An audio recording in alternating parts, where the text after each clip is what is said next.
ஒருத்தர் லிஃப்ட் கொடுத்தாருன்னு சொல்லிட்டு வந்துகிட்டு இருந்தேன். ஆனால் மழை விட மாட்டேங்குது, திரும்ப திரும்ப பெஞ்சிக்கிட்டே இருக்கு. திரும்ப ஸ்டார்ட் ஆகுது மழை, அப்பப்போ பெய்யுது, அப்பப்போ பெய்ய மாட்டேங்குது. பாருங்கள், காற்று ஹெவியாக அடிக்குது. வந்துகிட்டு இருக்கும்போது குரங்குங்க, ஹே, இங்கே 2 அங்கே 2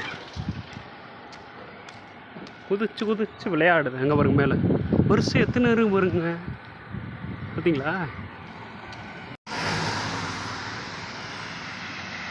ரொம்ப நேரமாக அந்த பஸ் ஸ்டாண்ட் பக்கத்தில் வெயிட் பண்ணுறேன், லிஃப்ட் கிடைக்குமான்ட்டு. கிடைக்கும்னு நம்புகிறேன், பார்ப்போம். அப்படியே வந்துகிட்டு இருக்கும்போது ஒரு குளத்தை பார்த்தேன். சரி குளிச்சுருவோமா?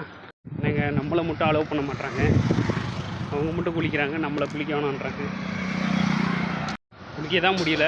அதாவது ஹோட்டலில் போய் சாப்பிட்லான்னு சொல்லிட்டு வந்துகிட்டு இருந்தேன். வரும்போது ஒரு ஃப்ரைட் ரைஸ் ஹோட்டல் இருக்குது, அங்கே போயிட்டு சாப்பிட்லாம் ஏதாவது. ஸோ ஹோட்டலுக்கு வந்து உட்காந்துட்டேன். இது நான்வெஜ் வந்து நான்வெஜ்ஜில் ஃப்ரைட் ரைஸ் சொல்லியிருக்கேன். ஆஃப்னா 100 ருபீஸ்ன்றாங்க, மிச்சம் 900 ரூபா தான் இருக்குது. ஸோ இதை வச்சு நான் எப்படி கேம்ப் வாங்க போகிறேன்னு தெரில. சரி பார்ப்போம், என்ன எப்படி இருக்குன்னு பார்ப்போம். வர்றது இந்த ஃப்ரைட் ரைஸ் எப்படி இருக்குன்னு பார்ப்போம். சாப்பிட்டுட்டு தான் அப்படியே கிளம்ப வேண்டியதான். ஸோ வந்துவிட்டது, சாப்பிட ஆரம்பிக்கலாம். அப்பா, இப்போ தாங்க உயிரே வருது. எத்தனை உட்காந்துருப்பாருங்க ஒரு மரத்தில். அப்பா, ஃபுல்லாக பிச்சு போட்டுருது.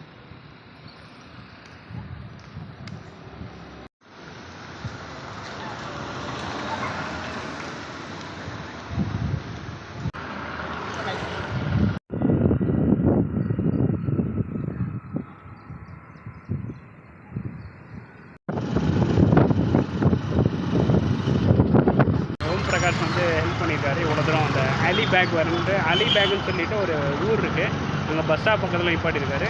ஸோ இனிமேல் நம்ம வந்து பென் அப்படின்னு சொல்லிட்டு ஒரு இடத்துக்கு தான் போக போகிறோம். ஸோ வாங்க போயிட்டே இருக்கோம். அங்கே ஒரு சேர் இருக்குது, வாங்க இங்கே உட்காருவோம்.